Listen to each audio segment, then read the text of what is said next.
both here and in much of Europe. I say much of Europe because it's very pronounced in Western Europe as opposed to East, is this political class is largely divorced from its population. That's true here in the United States. I think it's true in Berlin. Certainly it's true in Paris. Uh, when I say divorced, what I'm saying is that, for instance, they are all talking in Sweden and Finland right now, the governments, that is, about imminent war with Russia. And at the same time, the United States is sending troops, equipment, technology, potentially weapon systems, I don't know, to northern Sweden and northern Finland, up near the Arctic Circle, ostensibly for the purpose of, quote unquote, deterring Russia. Well, and we all know there is no deterrence because the Russians have no interest whatsoever in invading or attacking Scandinavia. And I think the populations are now becoming alarmed because they see the arrival almost immediately, as soon as this NATO business was completed and brought both Finland and Sweden in, of U.S. forces pouring into the country and occupying these remote areas that can only be for one purpose, to position weapon systems and probably intelligence collection with the goal of obviously threatening Russia. And I think the populations are beginning to say, no, wait a minute, we joined NATO, but we didn't necessarily sign on for this. But they didn't seem to understand that part of the agreement was that we be given access to whatever bases we wanted in those countries. This is the sort of thing I think is beginning to happen in Europe. And obviously, I think Chancellor Scholz and President Macron, they're at the end of their respective tethers. In other words, they're close to being removed from power.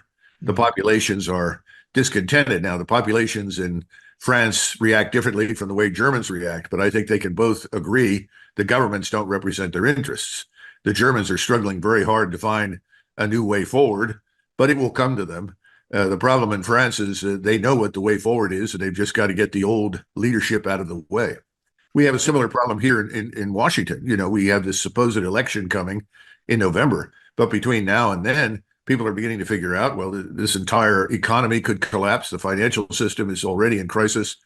And frankly, we could be at war with any number of countries between now and next November, but no one can change that. It's very frustrating. Winston Churchill said that success in life consists of going from failure to failure without loss of enthusiasm. I'm not a Churchill fan, and I don't necessarily agree with his definition of success, but I think that's what you're dealing with. The West, collectively, this ruling political class that we're discussing, has moved from failure to failure to failure. And the more they fail, we failed in Afghanistan, we failed in Iraq. We've retained positions in Iraq as some means of concealing the failure. Our policy of bullying states that don't agree with us has failed. Our policies of sanctioning and bombing people into submission has failed. But the ruling elites know no other way. They know no other way because they are convinced of their infallibility. They're convinced of this globalist ideology, which dictates that the world must be altered and changed or reshaped to suit them. And we all know what their interests are. They want to effectively convert us as peoples into something we are not. That happens through immigration. It happens in our schools. It happens even in the churches. We are supposed to tolerate things that historically we have recognized as fundamentally wrong or evil. All of this has failed, frankly. It is not working. And the less that it works, the more they double down on enforcing their will. And that's what's happening today in Ukraine. That's what's happened in the past. I mean, you take Ukraine, for instance, these people that call themselves Republicans, they're not very different from Democrats, frankly, just put forward a plan that is entitled Plan for Victory in Ukraine. Well, that's a statement of absurdity. From the Republicans. Yes. And they are taking a position, which all of the so-called neocons take in both parties, that the failure in Ukraine stems from the fact that we have not provided enough to the Ukrainians. If you look at the vast quantities of equipment, it's not an equipment problem or ammunition, but you don't build armies on the fly. You just don't stand up and say, well, tomorrow we're going to field a brilliant force capable of conquering Russia. That's absurd. Can't be done. It never had any chance of success. But what do you do when you have failed miserably? You don't admit your failure, because if you stand there and say, gosh, I guess we were wrong, all of our assumptions were wrong, then people will say, well, then why are you still in power?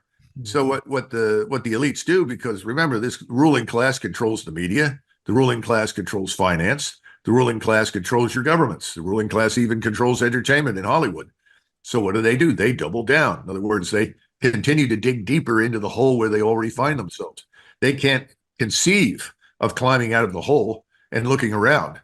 You know, Americans in particular have a problem. And when I say Americans, again, I'm talking about the ruling class. Don't connect the ruling class to the broader population. Our population is largely disinterested. It's watching football and following the sex life of Hollywood stars. So most Americans are not engaged. That's a huge problem. It's always been a problem in this country. It has not changed. But the ruling political class is very different. They see the world as something that essentially pays tribute to them. In other words, America to the people in Washington is at the center of the universe. We are the superpower of all time. Therefore, everyone must bow to our will. And our vassal states in Western Europe and the ruling elites in Western Europe are part of that ridiculous set of assumptions. Now, what's happening? Power has been redistributed in the world. We are not the center of the world at all. In fact, I would argue in old Leninist terms that the correlation of forces in the world has shifted decisively against us. And that's not because of anything others did per se. It's largely a consequence of our bullying. People no longer want to do business with us. And it's not just Russia, China, Iran, North Korea. That's all nonsense. There are at least 84 or 85 countries out there. Now, we know the BRICS. Everyone's familiar with the BRICS members. That's a substantial chunk, but there are another 60, 70 nations waiting to join. You have to look at this as resistance to the United States-dominated financial system, which is a burden, not an asset, which seeks to control their commerce, control their economies. They do not wish to be under our control.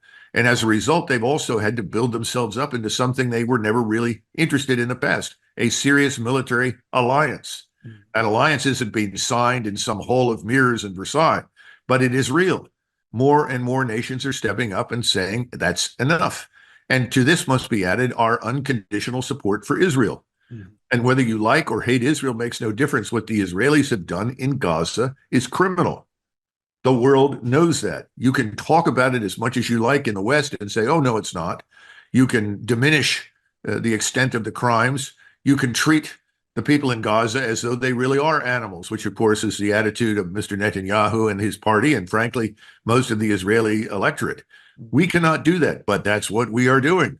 We are complicit in it as the United States. And by the way, much of Western Europe is complicit in it.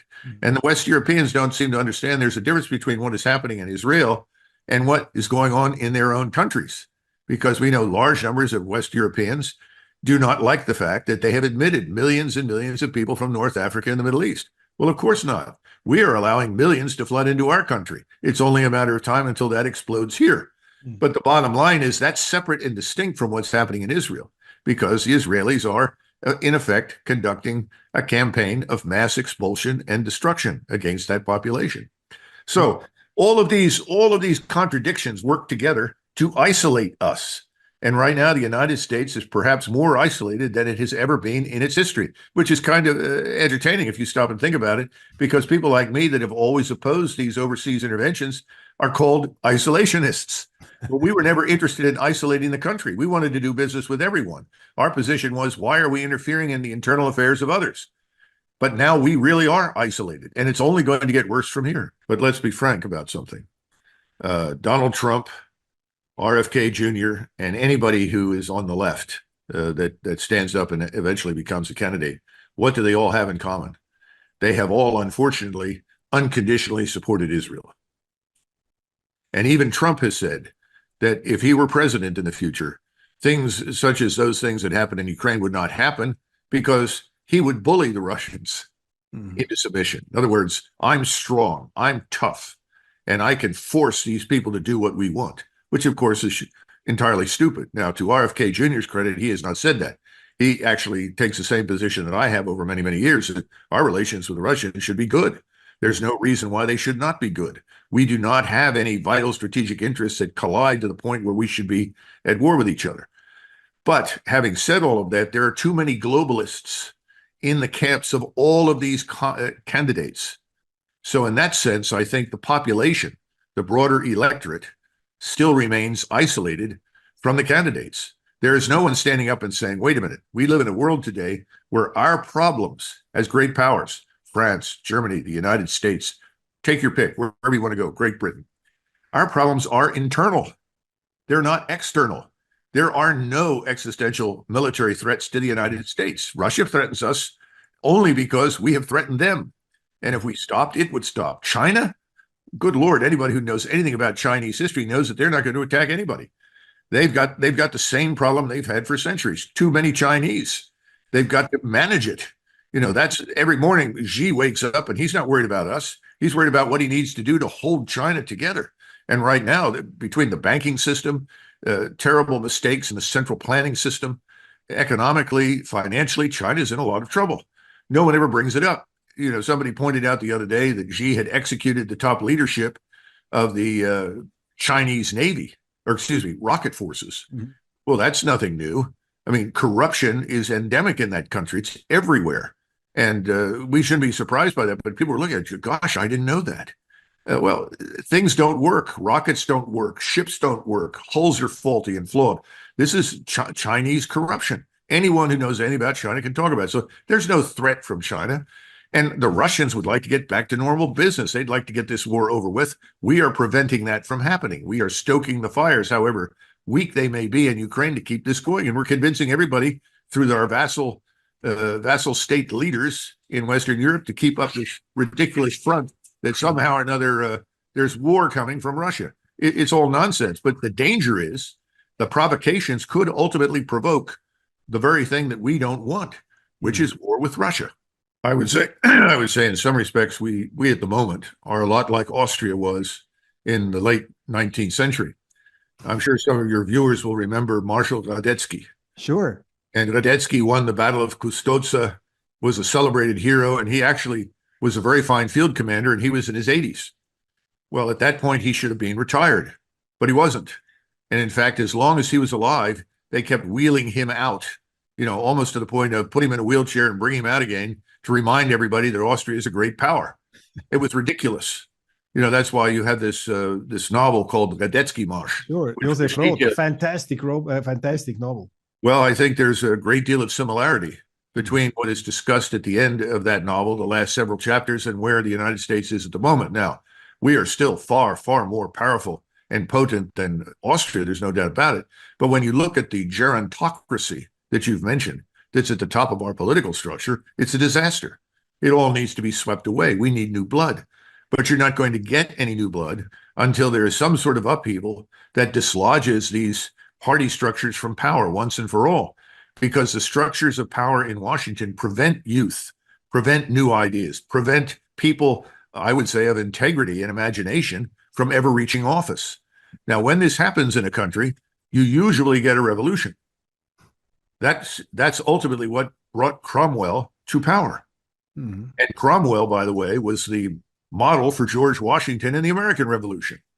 Well, we're at a point in time where people throw up their hands in disgust. However, there's a profound difference. Our economy has not yet collapsed. The financial system is in crisis, but until it tanks, and it will tank, Americans aren't going to pay much attention. In other words, as long as you can afford your one or two cars, as long as you have a house or you have a nice apartment, as long as you can eat, as long as you are relatively satisfied, I'm talking about the majority, nothing will happen. Americans are by nature complacent in this sense. But I would also argue that you can make a similar argument in Germany and in Scandinavia. As long as things are comfortable, people are not likely to do very much. And so you see the money printing, this flooding the markets with more dollars. You see the Federal Reserve buying up our own debt to the point of absurdity. I mean, it's a shell game.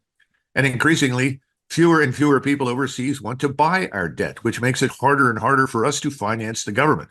So the answer is, when the government cannot finance itself, everything that we have been talking about that is bad will happen to us. Mm-hmm. But until that happens, not much will change. Well, I don't agree with your assessment. I don't think things are changing in the way that you imagined. Not yet. Mm-hmm. If you look at this Harvard president, that woman had no business being president of Harvard University. She had nothing to distinguish her. She was appointed because she was black. Mm-hmm. That's all. And a woman. Yeah, and a woman. But, the joke, this is 30, 40 years ago, was that if you wanted to be selected as a Rhodes Scholar to go to Oxford in the United States, you needed to be a Spanish-speaking black woman with one leg. Yeah. That's been going on for decades. There's a great deal of bitterness inside the United States towards this business of affirmative action. It needs to go away. Anyone who knows anything about Lloyd Austin knows that he had no business being a general officer. It's kind of surprising in retrospect that he was ever commissioned at all. In other words, this is not a Colin Powell who is actually intelligent and articulate and thoughtful. This is quite the opposite. He's no different from the president at Harvard. We have to we have to discard these policies that push people ahead for reasons other than demonstrated character, competence, and intelligence. It's absurd. Just needs to go away. I often point to the basketball, professional basketball. And I always ask people, how many white men do you see on the basketball court in professional basketball? And everybody starts to laugh. Well, you might see one every once in a while, but it's overwhelmingly black. Well, there's a reason for that. They're better. Mm-hmm. They are taller, stronger, faster, better. And that's a business. The people that own it want to make money. And so they want the basketball players who are better, faster, and more effective. They don't care whether they're white, black, Asian. It's irrelevant. The fact that they happen to be black is a testimony to their superiority athletically in this setting. All right. Well, most of us think that that same measure should be applied to everything in the United States. Let's put the best people forward. We don't do that. So that's the first thing you have to understand. Until that changes, I don't see anything of significance happening in this country at all. The second part of it, the Germans. You point to the Germans, and I'm a great admirer of German civilization and the German-speaking peoples. But the thing that is troubling is something that Lenin talked about years ago. He said, if I tell the German communists that it's time for a revolution and to come to Berlin and join us, he said, these people will all go to the railroad station and buy tickets on the train, wait for the train to show up and ride the train to Berlin. He said, now, if they were Russians, what would they do? Well, the first thing they do is kill the engineer and take over the train and then board thousands of people with weapons. And then they'd go to Berlin, take over, shoot at anybody that got in the way. He said, I can never get the Germans to do anything. He said, there will be no revolution in Germany. Well, he was right. That sort of thing wasn't going to happen. And I'm not saying that we're in that kind of situation that requires that kind of action, but the Germans have a long fuse, and it's definitely being lit, if you will, but it's going to burn for a while before it finally explodes. Mm-hmm. And the longer it takes, the worse it will be. And I think that's the truth here in the United States. The longer we wait to finally take action, the worse it will be for all of us. And as I said at the beginning, we're still a long way from this election in November. Well, first of all, let's pause for a minute and discuss Washington's perspective, because as Petraeus, who I think is a failed officer in the worst sense of the word, who became a general officer, should never have been a general officer, and just he's one of these people who's moved from failure to failure without loss of enthusiasm. David Petraeus. Yes, one of the things that he likes to say is it doesn't matter what happens in Iraq. What matters is what people in Washington think. Understand that Washington lives on an island. We call it Fantasy Island. All right.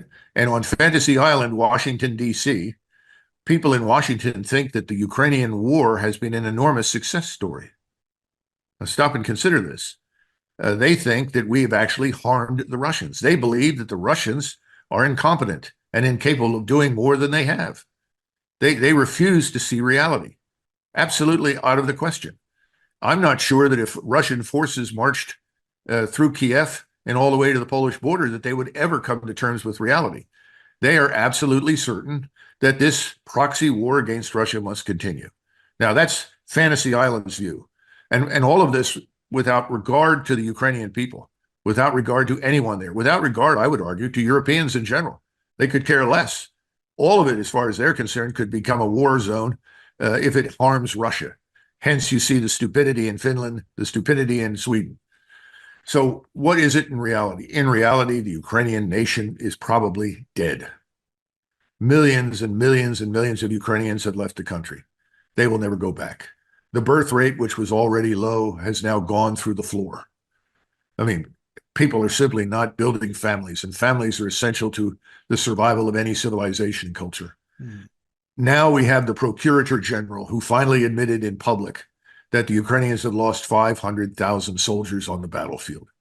Gosh, what a surprise. What has General Kuyat said? What have I said? What have others said who have any sense of reality? Ukraine is being destroyed. Now, could Ukraine be in worse shape? Of course.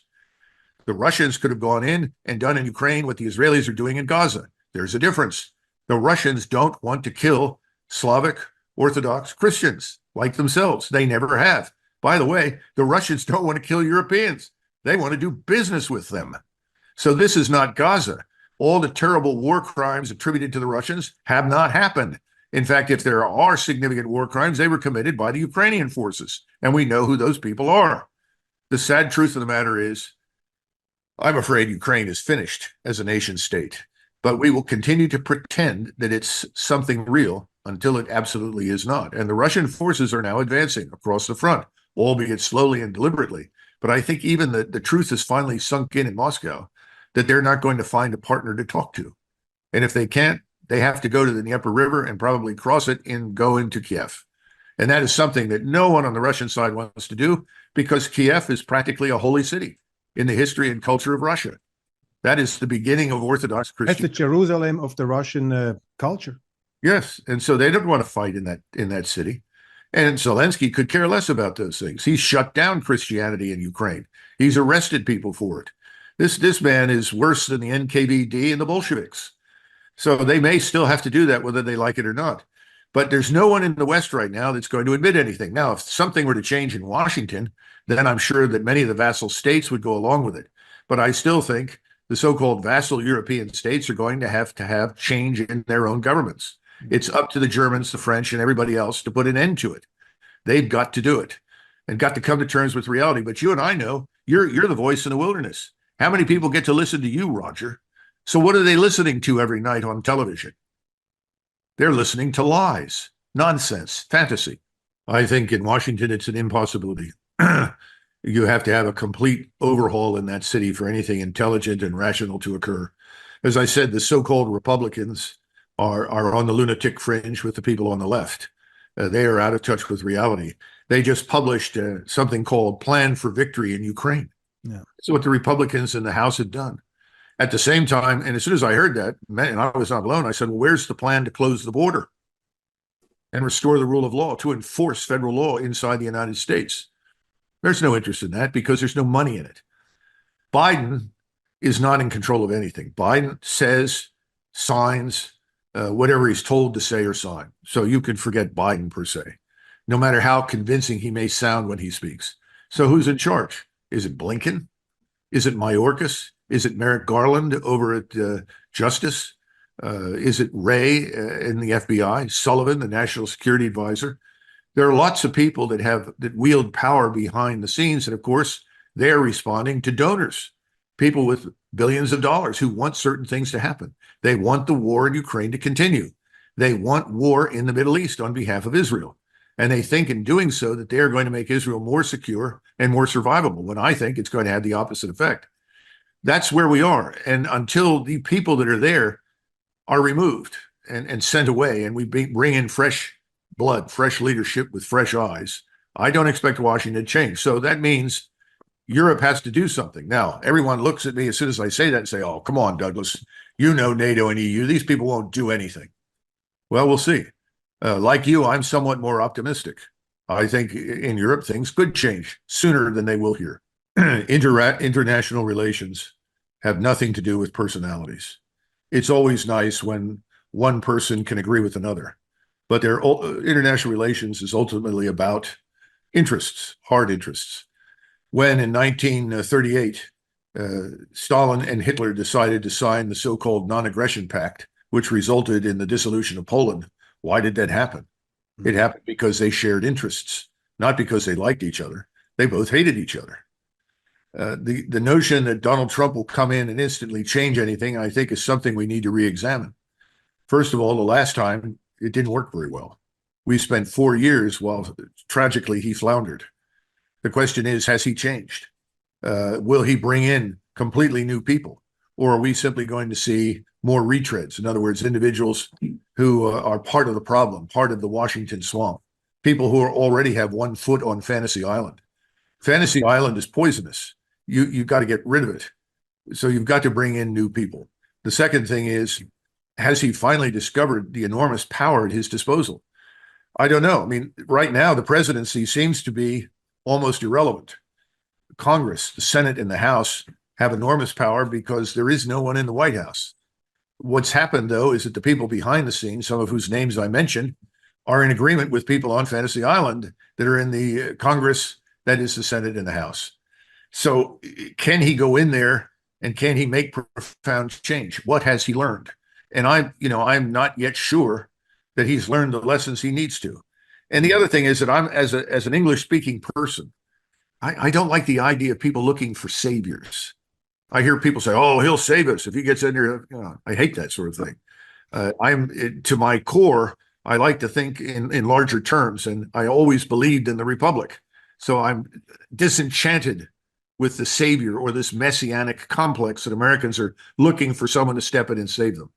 It's bad. I don't like it. It doesn't appeal to me. And so I have serious doubts about that. But then again, we'll have to see. I just don't know. And I look at the others, there are no saviors out there.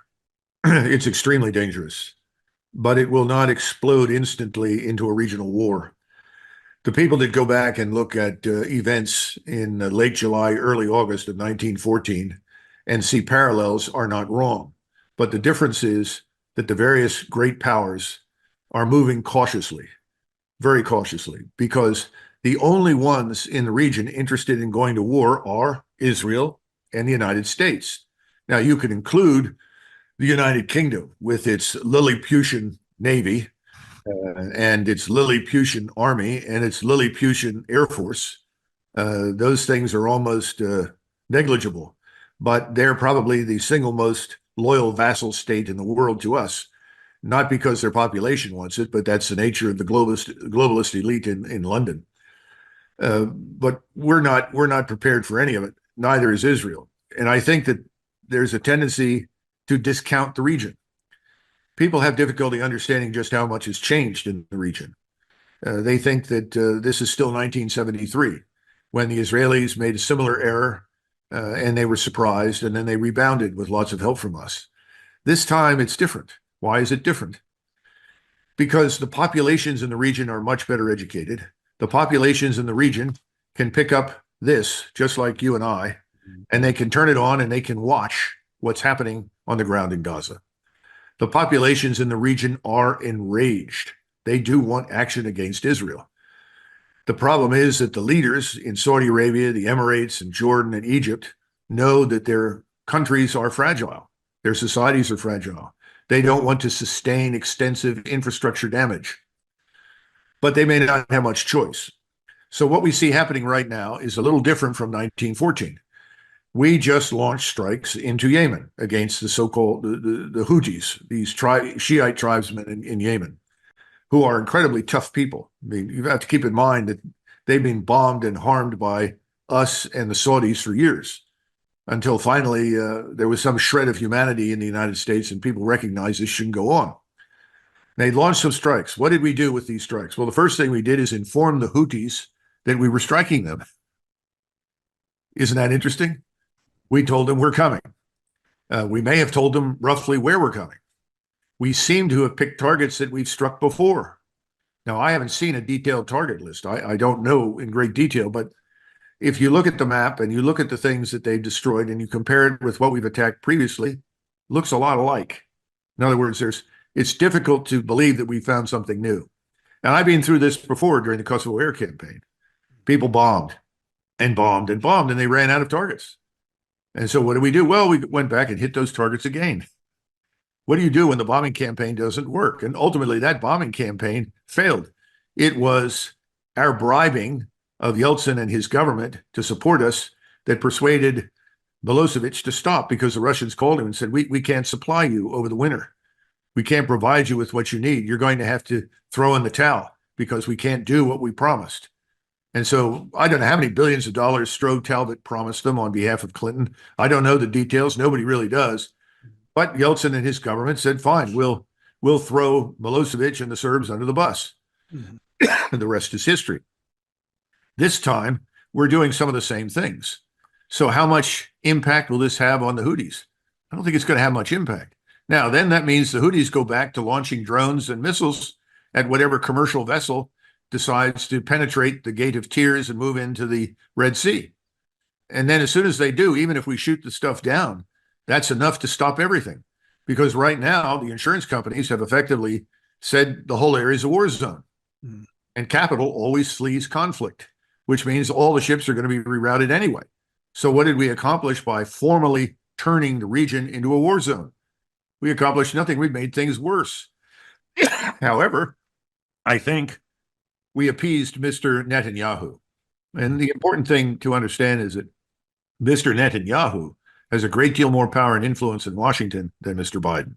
Well, the Israelis are very similar to us in that when all else fails, you bomb.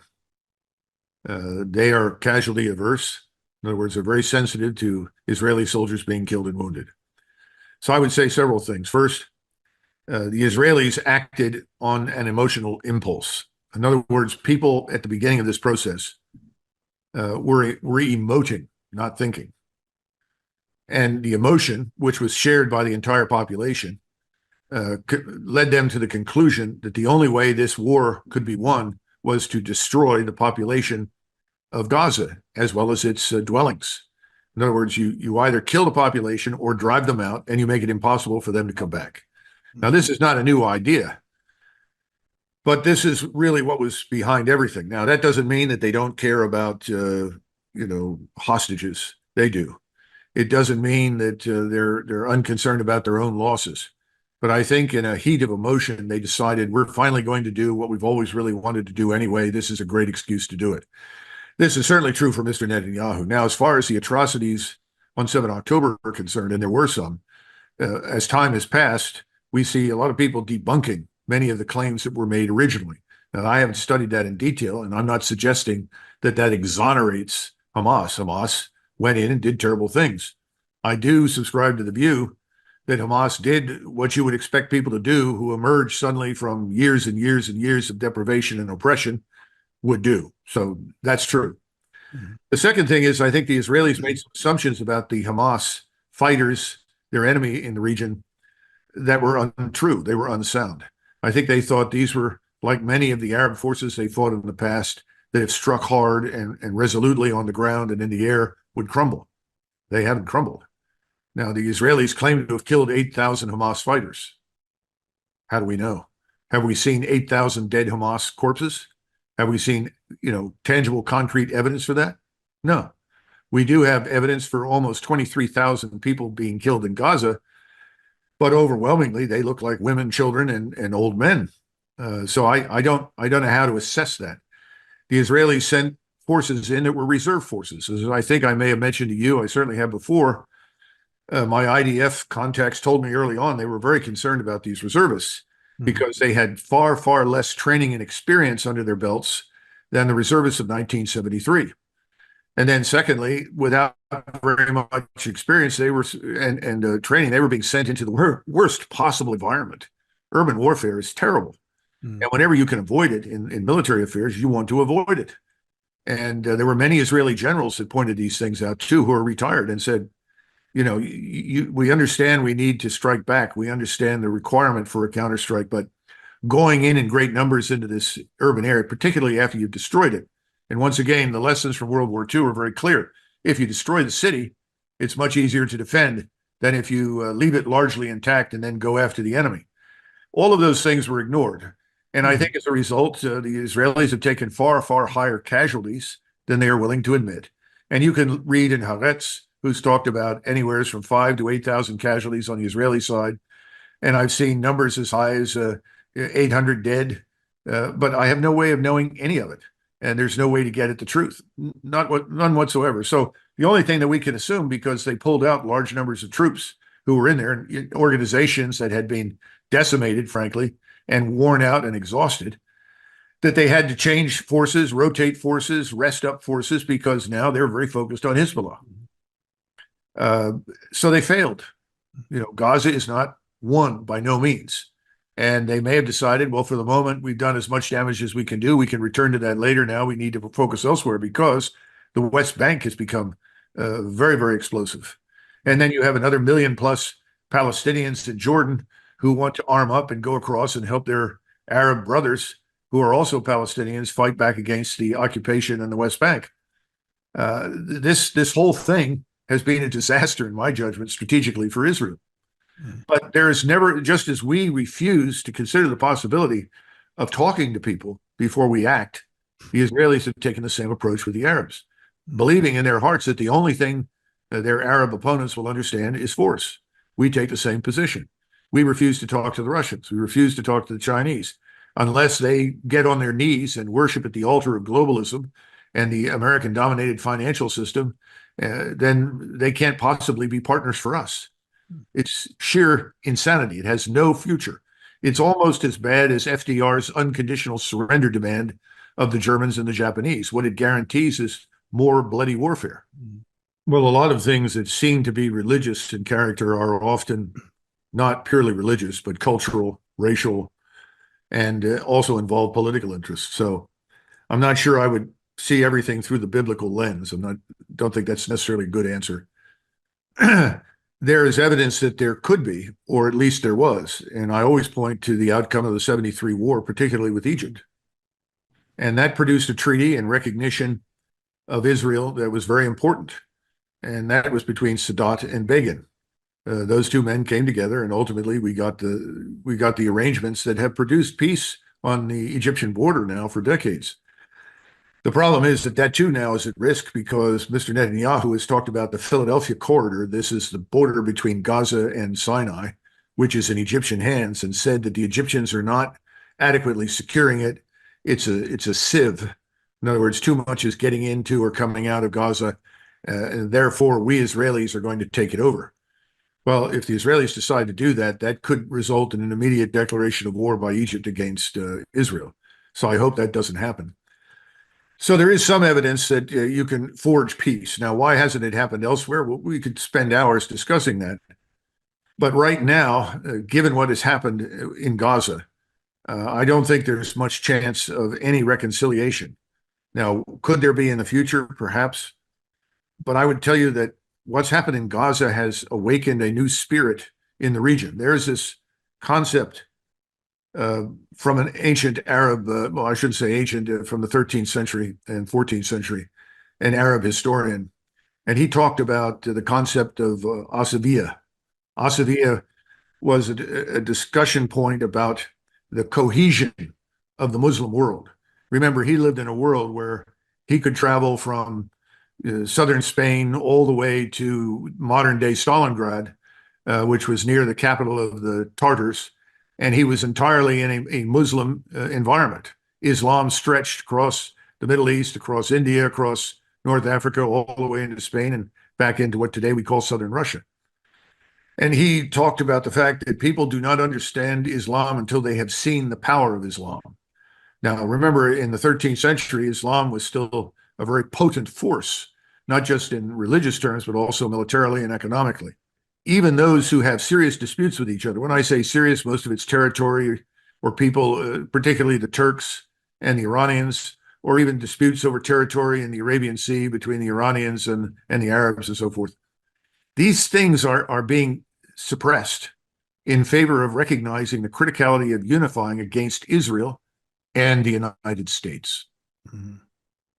It's only a matter of time until we see, I think, the massive embargo on oil and gas begin to take its toll on us, on Israel, and on Europe, I would suspect, over time. The Chinese are very upset about it because they are very dependent on what comes out of the Persian Gulf.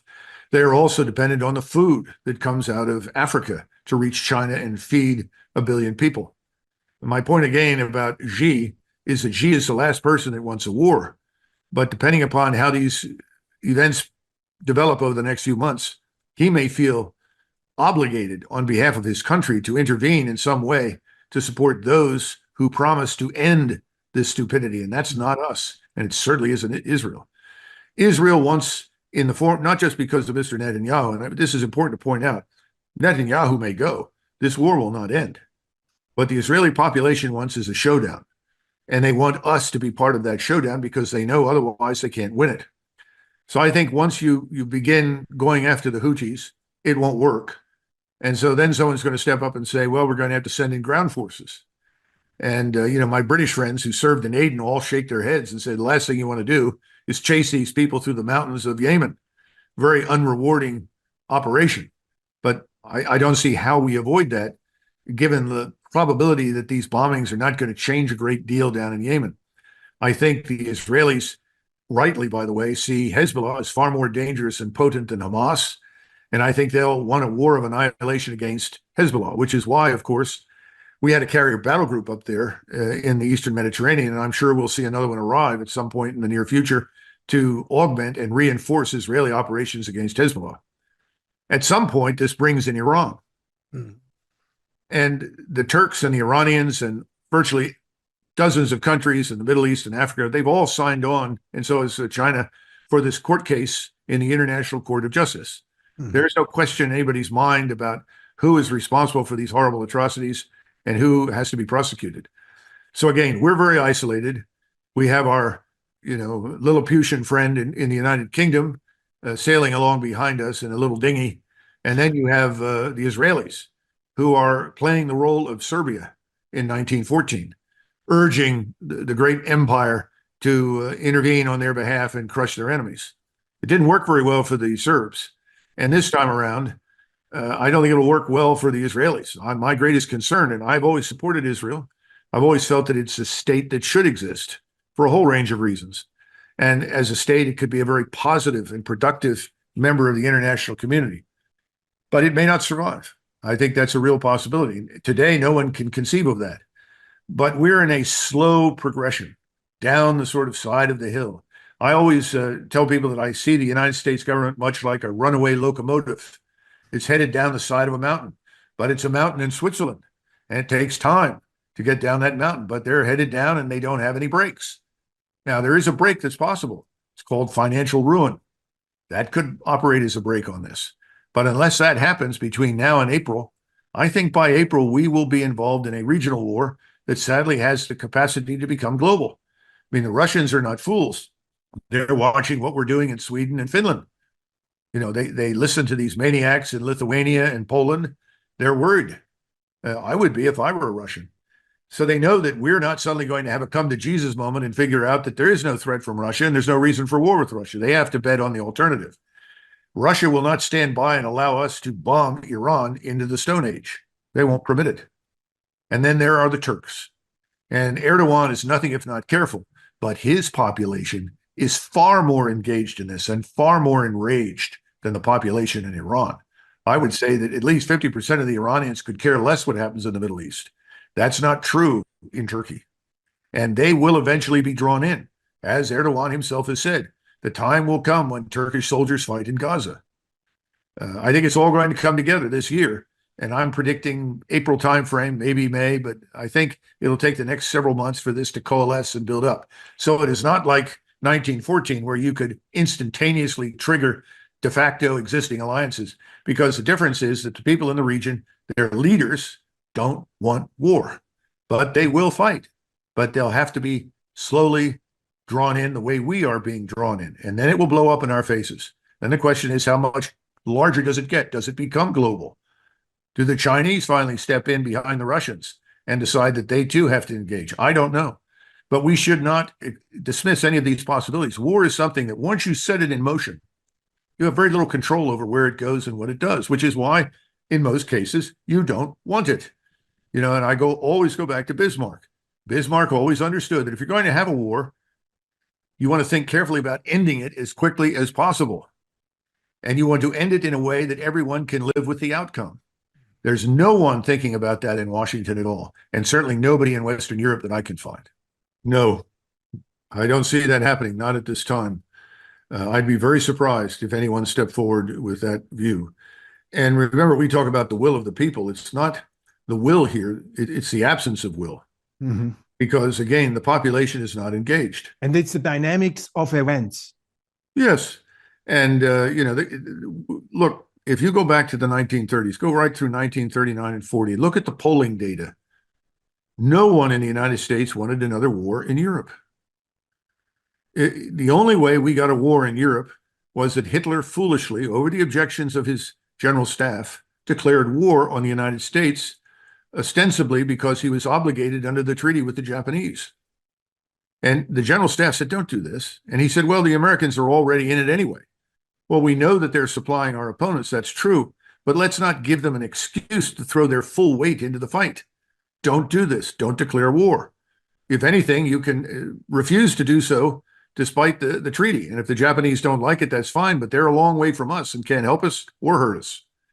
That was good advice. He didn't take it. I don't know what will happen here. But again, as I pointed out, most Americans are not engaged. And you said it very well. We're safe behind our oceans. Americans need to be educated. The oceans now are an illusion. There are Russian submarines right off the coast of the United States who have the capability to destroy most of our cities. We need to wake up and understand that that world we think we are in doesn't exist. And so I think Americans have to be hurt in some way. And I think the most probable way out of this disaster is for things to collapse financially and economically here. And it's interesting to me that the biggest supporters for the wars overseas and the interventions are also simultaneously dismissing the problems that we have financially and economically. They're treating the $34 trillion national sovereign debt with complete disinterest. They're ignoring the bond market. They're ignoring everything, frankly. They point, well, look, the stocks are going up again. Great. See, everything's fine. Stock market is not a barometer for the United States and its economy. It never has been. But this is the problem. We're too remote from it. So I think Tolstoy isn't wrong, but he's looking at it in a way that we can't see it today. The Tsar of Russia, Alexander I, was not a very impressive man. He was impulsive, emotional, and childish on numerous occasions, as Metternich points out. But Alexander I actually cared about Russia. Who really cares about the American people? Well, keep in mind that globalism, which aspires to global governance, is inherently anti-democratic. Everything the EU wants to impose regarding vaccinations, immigration, rights, whatever, all of it is anti-democratic. The peoples of Europe have not been consulted directly on most of these issues. No one in the United States is being consulted on anything. If you had consulted the American people on immigration, that would have ended 30, 40 years ago. They were never consulted. If you had asked the American people about what to do in Iraq in 2003 after Afghanistan, I don't think the majority of people would have voted for the invasion. So the problem is the people in power are anti-democratic, and they are convinced that they are making decisions that are good for us. In other words, they have achieved what Marx and Lenin called the monopoly on truth. They know more than we do. We need to be obedient peasants, get in line and march forward under their leadership. I hope the Europeans will wake up first, but the Americans, again, I think the Romans used to refer to this as bread and circuses. We are drunk on bread and circuses. And as long as we are focused on bread and circuses, where the legions are, where war is waged, makes no difference to us. Oh, of course, we have a problem they did not have. Our legions are falling apart because nobody wants to join them. And you have a huge issue there with the quality of people joining them. But no one talks about that because, again, Fantasy Island says it's still 1991 when we were a different nation and we had different forces. It is not 1991. But Fantasy Island hasn't caught up. And I just don't think it'll catch up. Only a tidal wave that comes out of nowhere and sweeps Fantasy Island and rids it of these people can save us.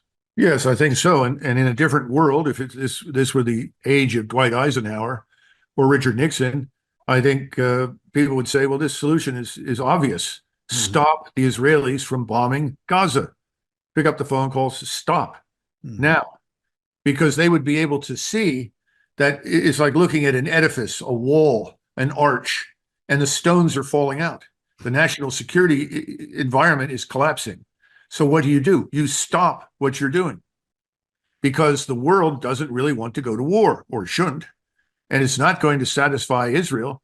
But Israel is in a precarious position. It too needs to think about its own survival. It should not overextend itself and overreach and assume that it can leverage us indefinitely. But that is the view right now. And to be frank, there's a lot of evidence that they are right. But as you say, at some point, people will be horrified and shocked. But when is that going to happen? That's why I'm betting on the financial economic dimensions more heavily than I am expecting any sort of rationality to visit Fantasy Island. I certainly think it plays a role. I would go a bit further. And again, Europeans understand this, Americans do not. But if you look at the Holy Roman Empire of the German nation, which everybody says was neither holy nor Roman, that would be true, but that was the largest construct. Then you had Polish Lithuania in the east, then you had France and Britain in the west. But in those times, in the Middle Ages, in the aftermath of the Roman Empire, you had three important institutions that were the foundation of European civilization. One was the church, one was the crown, and the other was the army. World War I tended to destroy those three. World War II almost finished them off completely. Have we ever really replaced those as the foundation for our identity, our purpose in the world? Don't think we have. I mean, you know, whenever I visited Vienna, my friends in Vienna would say, well, welcome to the museum. And I would say, what are you talking about? Well, you know, this whole country is a museum. You know, who are we? You know, without what we were, we are what? Are we an extension of the German nation, or are we something else? Nobody's completely sure. The Germans were deprived of all three of those things for all intents and purposes. I don't think the Germans have ever recovered. The French would say something similar. The Poles think so privately as well. And I'm not saying everyone needs to become a fundamentalist and get on his knees or her knees and adopt whatever. That's not the point. The institutional framework is not there. And our institutional framework is breaking down. Our republic was something we regarded as inviolable. And we were very convinced after the Civil War that between the Constitution and, most importantly, the Bill of Rights, that we were in a very good shape. But we always forgot something. The institution is always a measure of the man who controls it and leads it. We've run out of good men, I would argue, for all intents and purposes. And this is something that Lord Macaulay, a British historian, warned us at the time. He said, things will be great in the United States as long as they continue to find good men to run it, to populate it, and as long as the population is engaged. But our problem is now very different. Remember, our structure was designed in the 1780s for a nation of a few million people, all of whom spoke English, most of whom were white and Protestant. Today, what are we? And the other question is, well, today is a very different country. Who are we? And does this 18th century concept of government really make any sense? What I tell people over and over and over again, the thing we must cling to desperately is our Bill of Rights. That is the centerpiece. When that cracks, and we've seen a lot of evidence right now for the weaponization of government against our citizenry, that's falling apart. Now, it hasn't fallen completely apart, but it's at great risk. The Bill of Rights can carry us through many things if we can enforce it. But to enforce it, you have to have the rule of law. And that rule of law, which used to be the hallmark of this country, is definitely in trouble. I would compare the current environment as a sort of a slower but nevertheless effective emergence of Bolshevism in the West. Totalitarian, kind of a soft totalitarian approach. Yes, yeah, but these people are very much like the Bolsheviks. In this country, we have them who will openly tell you that their inspiration is Trotsky, who, of course, thought of himself as a more humane version of Bolshevism, although he nearly killed millions of people as well. This is what you're talking about, because if you look carefully at the agenda, drop the age of consent for sex with people to 12. I mean, that's being discussed. It's insane, incomprehensible. It's the complete overthrow of what you referred to earlier as any morals at all in the absence of any notion of Christianity. In fact, Christianity is increasingly treated as the enemy, the source of all evil. And of course, that was the Bolshevik motto. Trotsky ran all over the country in 1919 and 20, destroying not only churches, but synagogues. He destroyed everything in the effort to build this new socialist utopia. We have something similar happening without all of the violence, without the NKVD. But what happened? Ultimately, it all failed. No one wanted it. So you open concentration camps. They called them the Gulag. And then you start putting millions of people in there because your ideology doesn't work. Well, this ideology doesn't work. The good news is that we are not prostrate as Russia was in 1917-18. That's not where we are. There is enough of us left that we can stop this. And I think it can happen in Europe, and I think it can happen here, that we stop it. But the problem is when? How long do you wait? Solzhenitsyn once addressed his comments to the Politburo in Russia, and he pointed out at the beginning of them, I know there are sons of Russia in this government who believe in Russia. Where are you? Step forward. And then he went through his the rest of his remarks, which were, as you know, very similar to what we're discussing today. I think the question has to be, where are the sons of Germany? Where are the sons of France? We all already see people in the French military, God bless them, who describe themselves as soldiers of France. We will not let this anarchy continue. Well, we need a similar movement, but we need action. In other words, appeal to them as what they really are, not as, Weltbürger, this sort of nonsense. I'm a world citizen. That's all crap. What are you? You're a German, you're Swiss, you're Spanish, you're French. When are you going to step forward and defend what you really are, your country and what it stands for, the institutions that make it up? And that's what I talk about frequently. Where are the Americans? I'm tired of all these people that want to be something else and then American, or want to be a dual citizen. That all needs to go away. Either you are an American or you are not. And what is an American?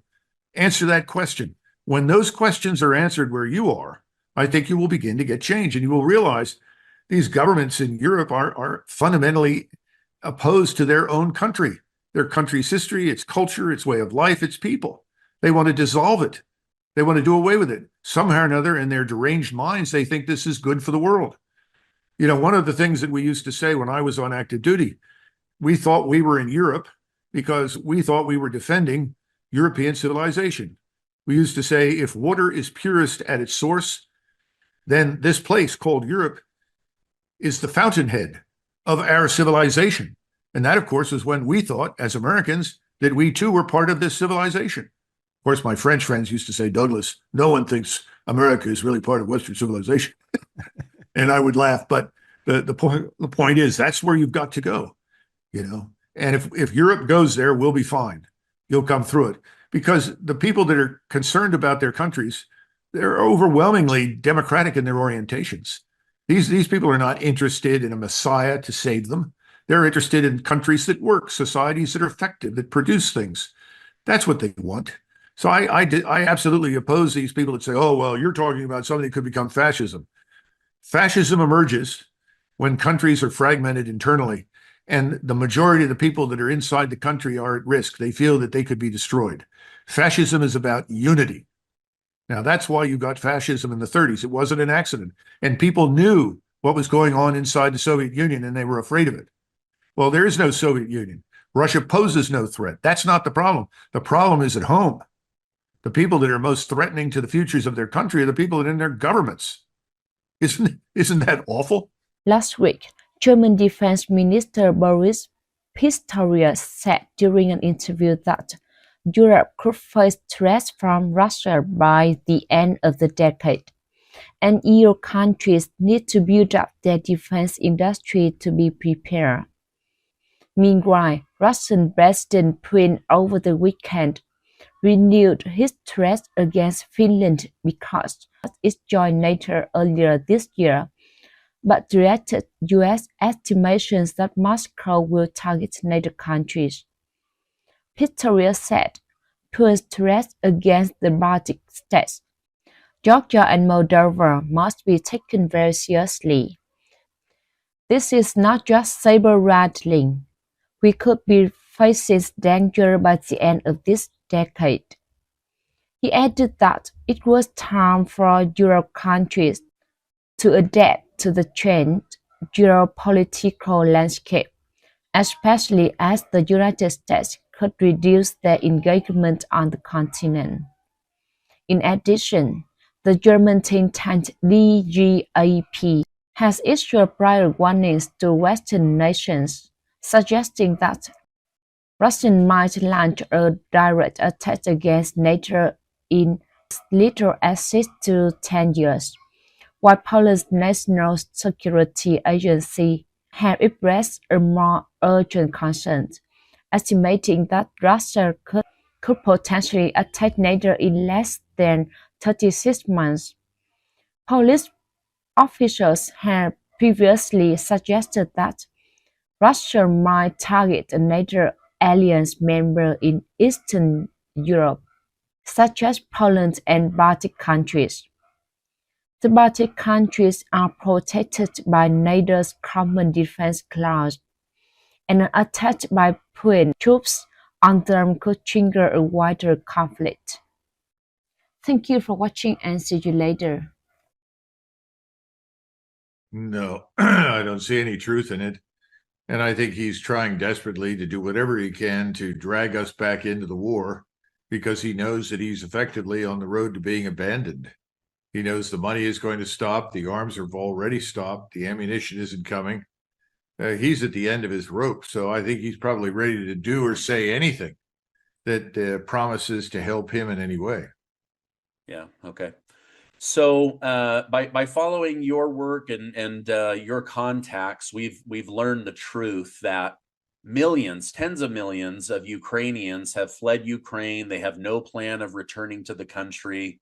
500,000 plus Ukrainian soldiers have been killed or injured. Yet the war continues with Zelensky remaining confident that he can win. Is this Zelensky employing his acting skills, or does he actually believe he can beat Russia and Vladimir Putin? No, I think he's more sober-minded than that. He's at the end, and he's going to say whatever he can to prop himself up to the bitter end. Who knows what sort of fate awaits him? I think there's a darn good chance that he may not survive in office. He's offended, aggravated, angered millions of Ukrainians. He's led them down the path to total disaster. That usually ends badly for the leader. And then, of course, he's probably got a number of escape routes planned to various places where his bank accounts and homes are located. But, look, this war is over. If you wanted any evidence for that, all you had to do was essentially look at the budget fight over the money. Suddenly now everyone who was pushing war with Russia in Ukraine is now pushing war with the world inside Gaza for Israel. So we've just essentially taken the same chorus, moved it to a different theater. They're singing the same kinds of tunes, hoping for a better outcome. I don't think the outcome is going to be good in either case, but that's another matter.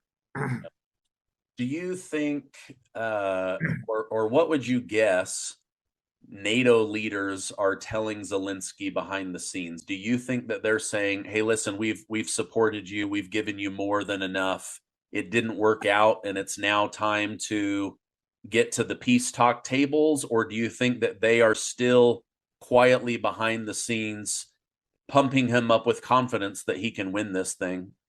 I think he's probably being told privately that it's over and that he should probably step down graciously, which I don't think he can do, as I mentioned earlier, in favor of someone else stepping forward that the West can present as a credible representative of the remaining Ukrainian state, whatever that is, to sit down and negotiate some sort of end to the conflict with the Russians. I think any thoughts of turning Ukraine into the contemporary equivalent of Napoleon's Spanish ulcer for Russia are over. I don't think anybody thinks that that's possible. I also don't see much evidence that anybody in Europe wants that to happen. So, we'll just have to watch. Now, I do see evidence that you still have some fighting. The Ukrainians are sort of clinging with their fingernails to the edge of the cliff.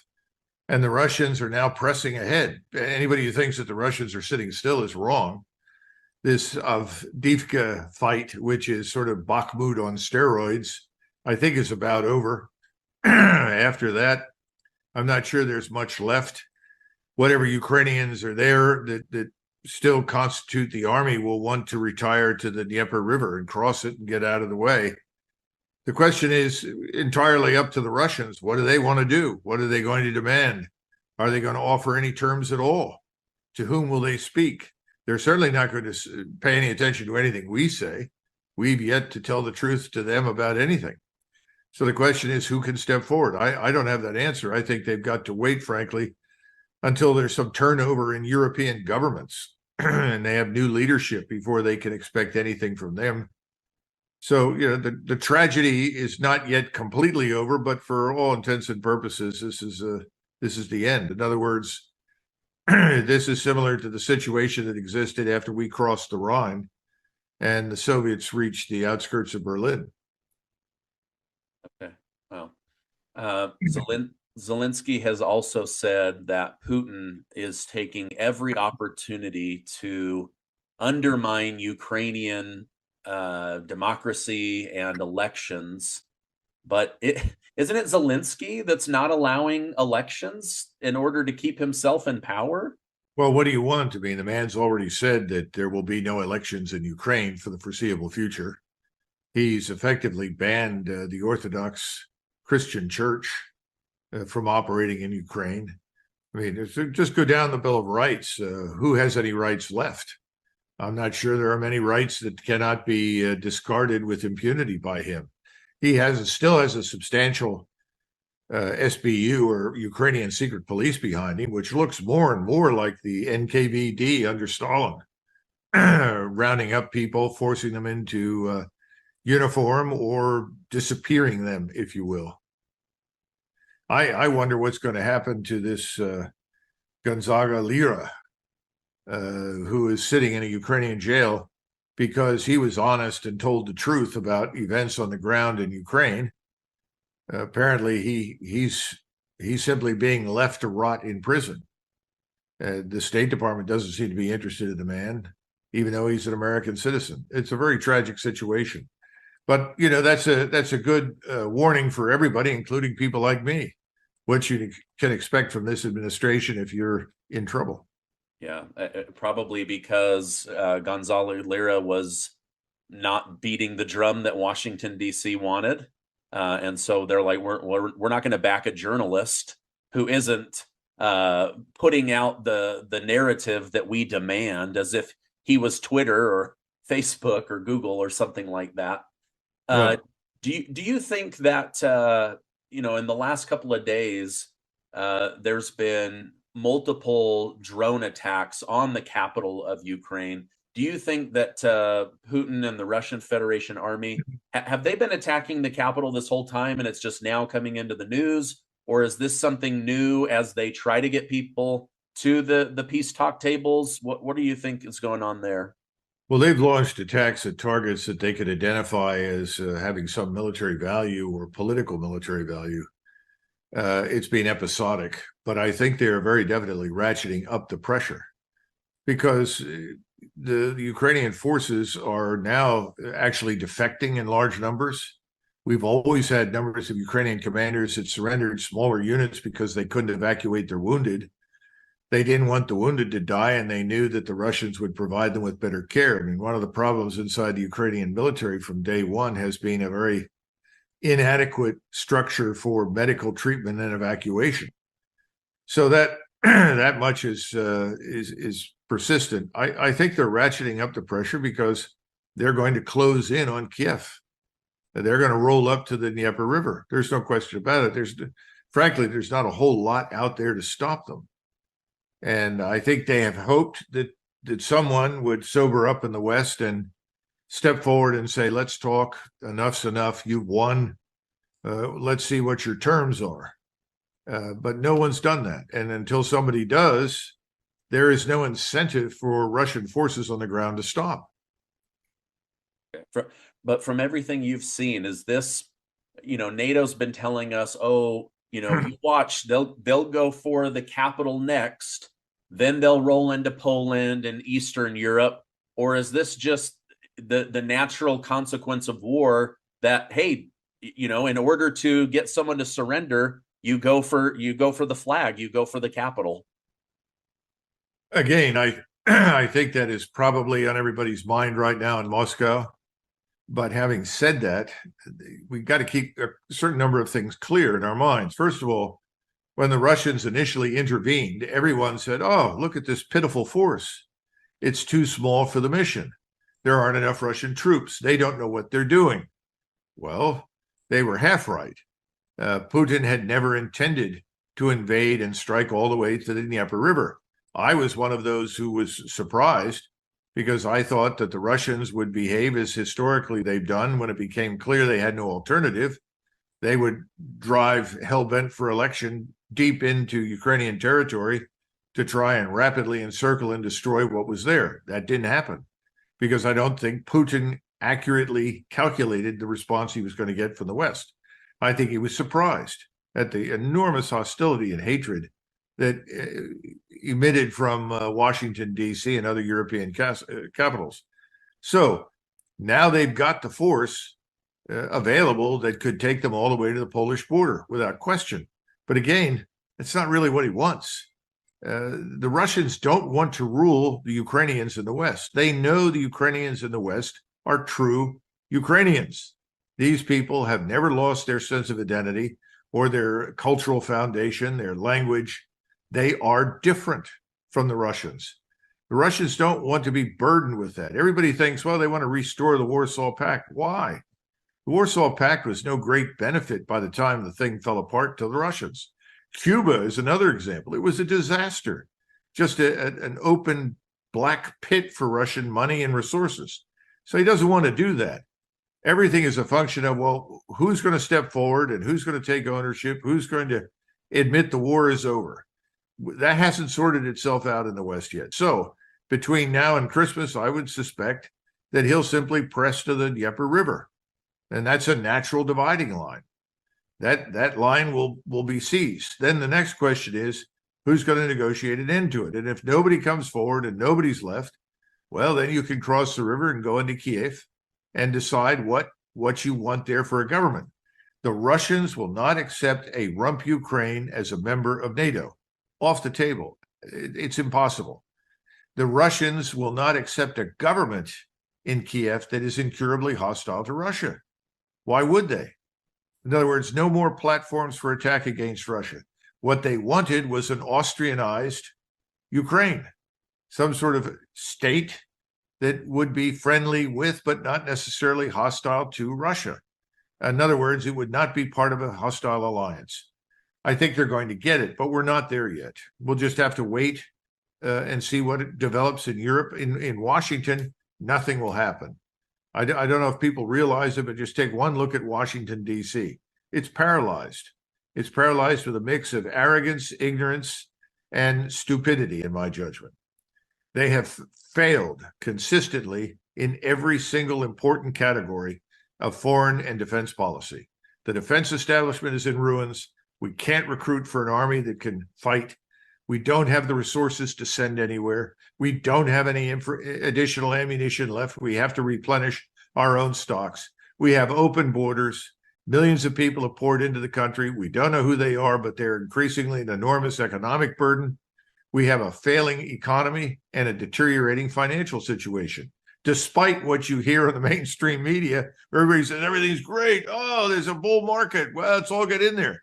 Forget it. Only a fool would do a thing like that. I remind people that in June of 1929, Secretary of the Treasury Mellon told the American people, "We live in an era of unbroken prosperity.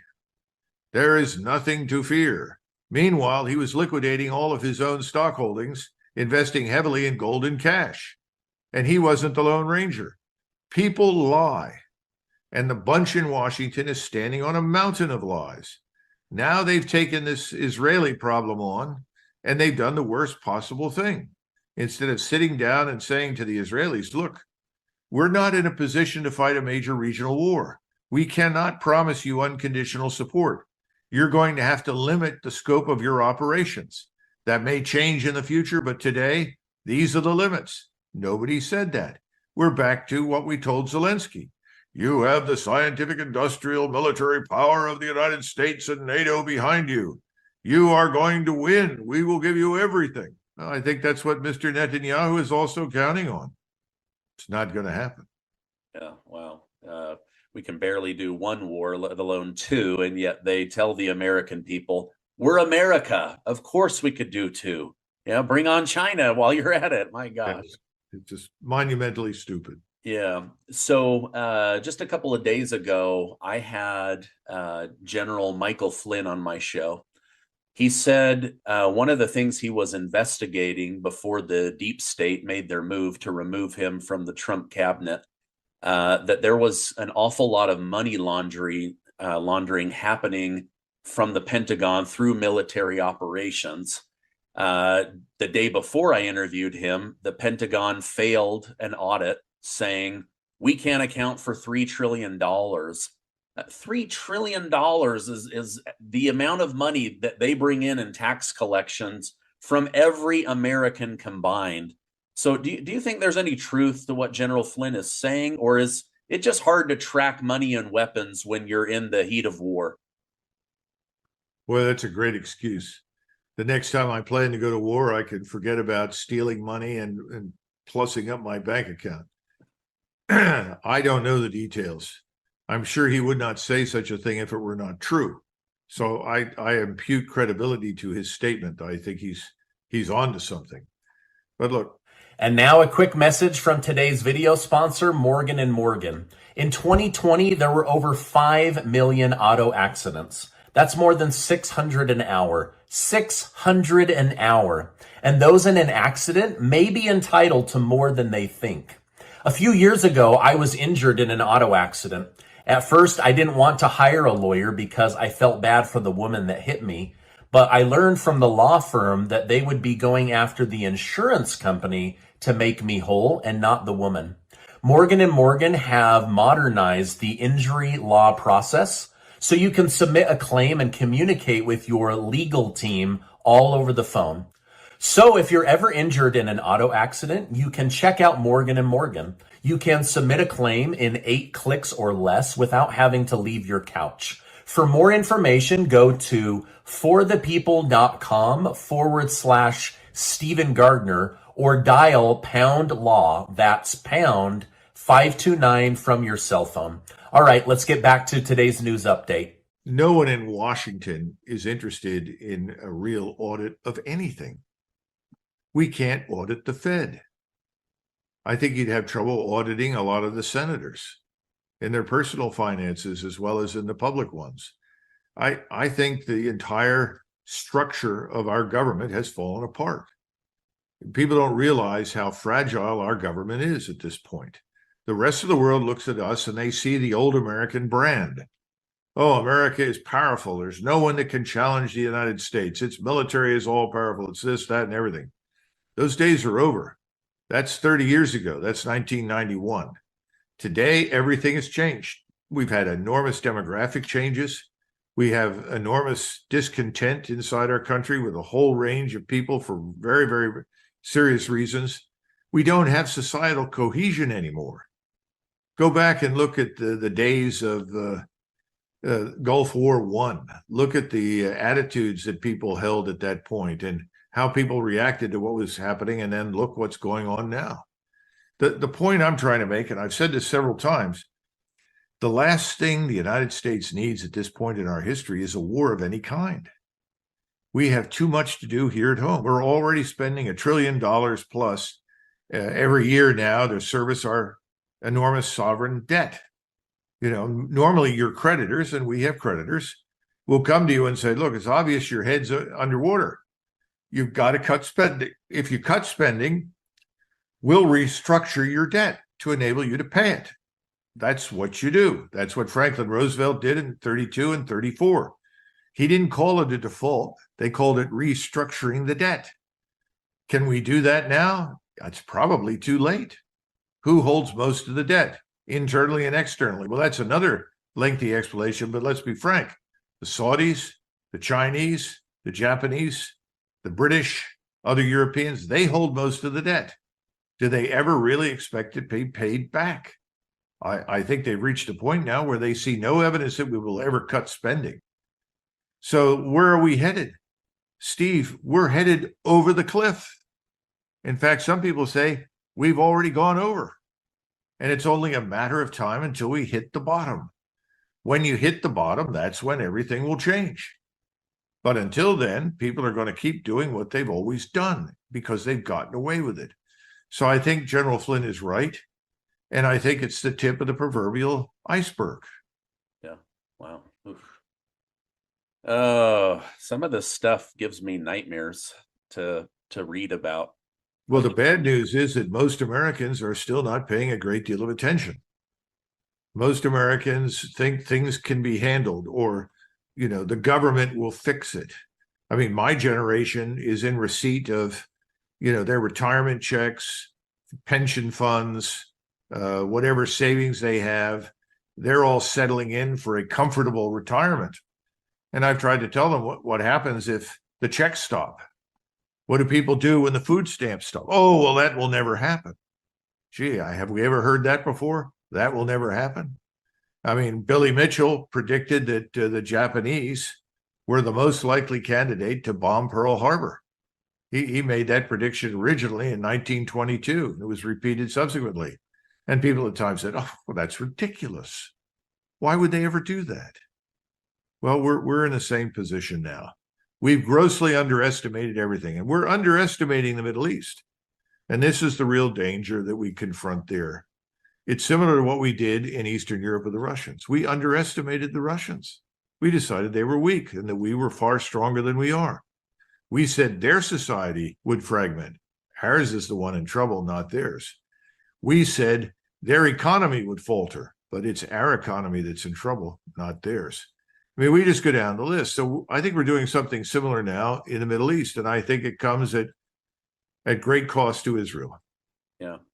But before we jump in there, I want to ask you something. This may be a little silly, but it's a big story in the news today. There's a retired colonel. I don't know if you know him or not. His name is Colonel Carl Nell.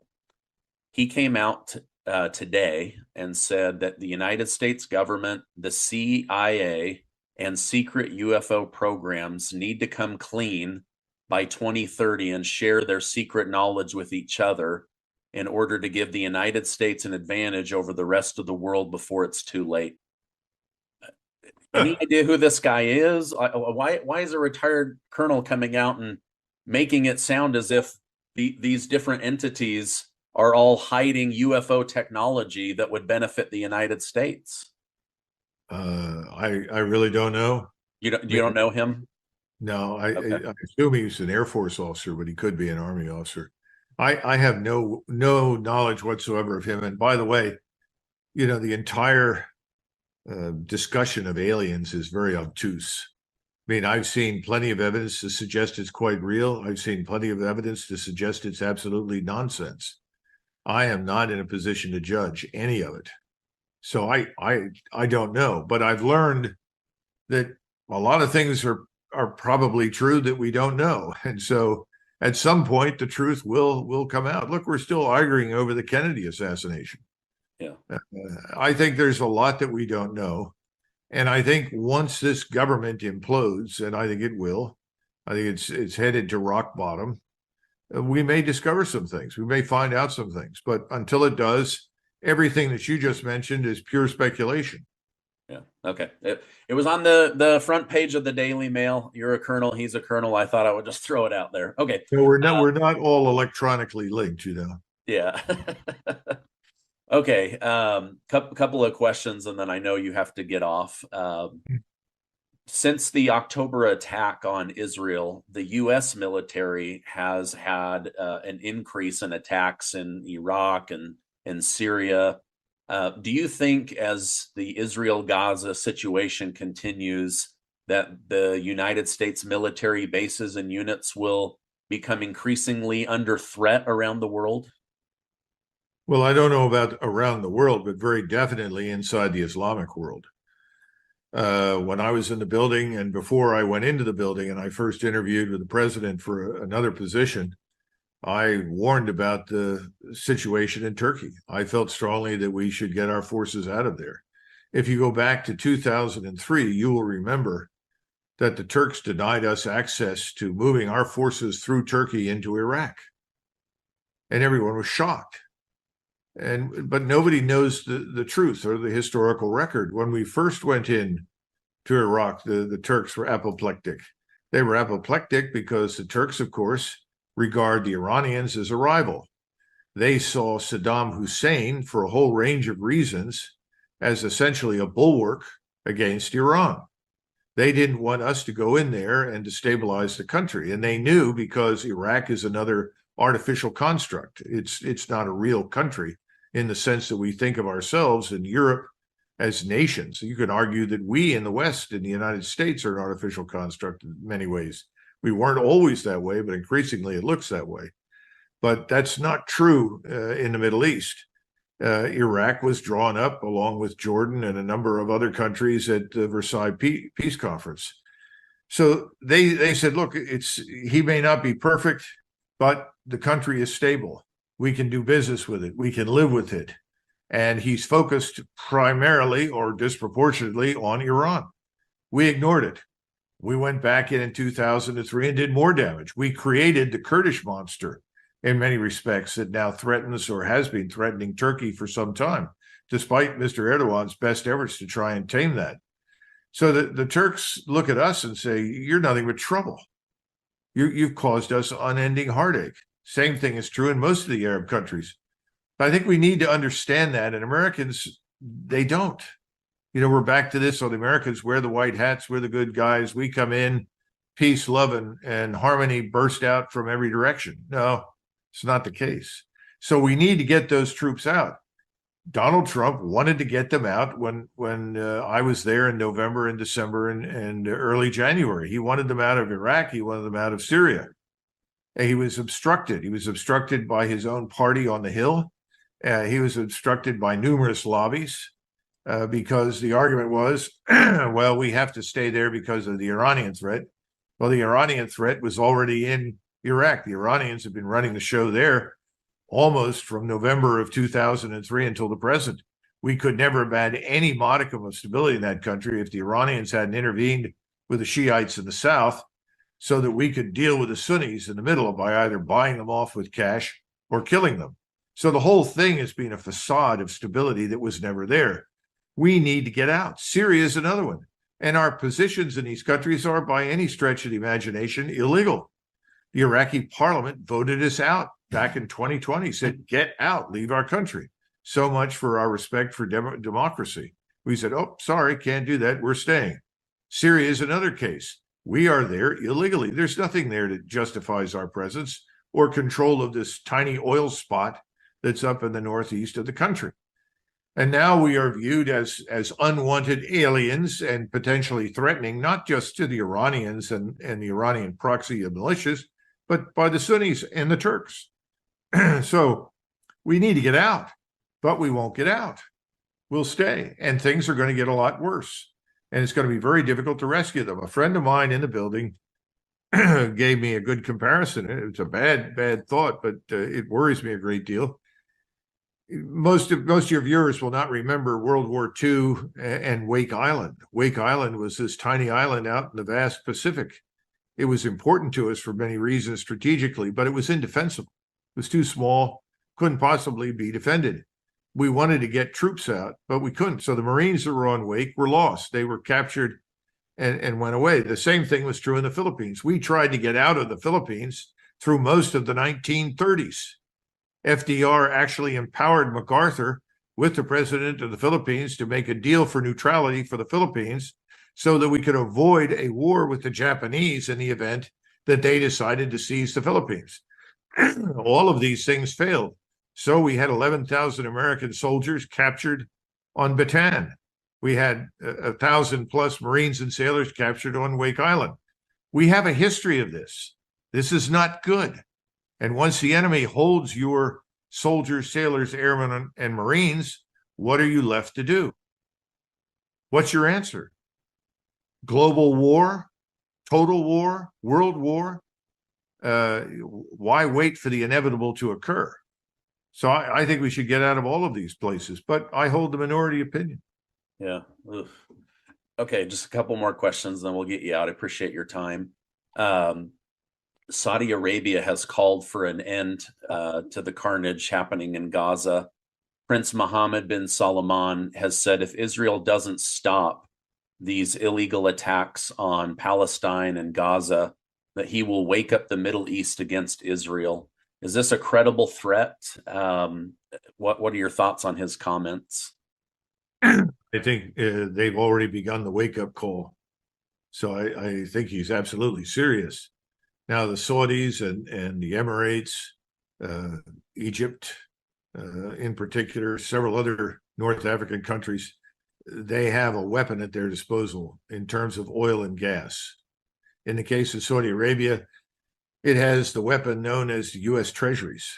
If it simply dumps all of the treasuries it holds, that could start a fire sale here, because our banks hold vast quantities of these treasuries that were bought when the interest rates were very, very low, that now have really no value. If those things begin, that's going to have a huge impact here. But from a military standpoint, the one actor in the region that should be taken very seriously is Mr. Erdogan in Turkey. And I wish people would look at the remarks that he's made over the last couple of weeks. And he said several things that everyone should listen to this man. He is not hot air. He's real. He leads the Muslim Brotherhood in the Middle East. He leads it in North America. He is a believer. He is quite serious. And he said recently, speaking directly to Netanyahu, "You, Mr. Netanyahu, are finished. You're gone. We are not talking to you anymore. It's over." Then he said, "You, Mr. Netanyahu, are quick to threaten others in the region with your nuclear power. Let me be clear, all the nuclear weapons at your disposal will not rescue you. You will not survive this." And then he said, at some point, Turkish soldiers will fight in Gaza. Now, those need to be combined with what the Crown Prince of Saudi Arabia said, because you're looking at two sides of the same coin. One kind is military power. The other coin is primarily economic. You have the Suez Canal. You've got the Straits of Hormuz. What does it take to shut them down and block them? Not a great deal. And then you have Iran. Iran is not like Turkey. Its population is not violently anti-Israeli. It isn't. It's very upset by what's happening. But the Iranians are much more moderate in their views.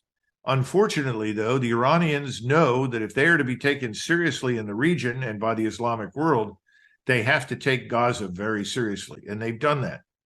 They have an enormous arsenal of tactical theater ballistic missiles, as well as cruise missiles and unmanned systems. They have enough of them ready to shoot, ready to launch, that they could destroy much of Israel's urban terrain. In other words, its cities. We haven't even discussed the Turks yet. I'm talking about Iran. The biggest mistake we could make would be to attack Iran. And pointing to Iran and blaming them for what happens in Iraq and Syria is infantile. Those militias want us out of their countries. That's what it's about. Get out. You're not wanted. And the people that have been working to bring on a war with Iran for over a decade are saying everything they possibly can, once again, to indict Iran and provoke a war with it. I mean, remember, President Trump went through this in 2019. You had Bolton at the time and Pompeo, McKenzie and CENTCOM. All these people are, well, it's Iran, it's Iran, it's Iran. We literally set them up to shoot down the global hawk and then said, that's it. And oh, by the way, Mr. President, we have the strike packages ready to go. And President Trump said two things. First of all, how many people did we kill with the global hawk? Well, of course, none. It's unmanned. And there was no pilot. Oh, well, then what happens after we launch the strikes? What a great question. What happens if we land troops in South Vietnam? Well, we'll see what happens. We're going in. We're going to march in. We're going to do these things because it's the right thing to do. This is the problem. This is the threat to the United States. The existential threat to our country and our society is no afterthought, impulse, emotion, passion. There is no strategic reason for direct combat between ourselves and Iran. Neither is there any reason for that between ourselves and Russia or between ourselves and China. We are in other people's countries, in other people's neighborhoods, trying to dictate outcomes. That's over. We are not the great superpower of 91, and they have all recovered and become infinitely more powerful economically, militarily over the last 30 years. We need to understand that however much we want to be, we are no longer the center of the universe. We are not the sole sun in this galaxy. We don't seem to want to come to terms with that, Stephen. Yeah. And that's our great problem right now.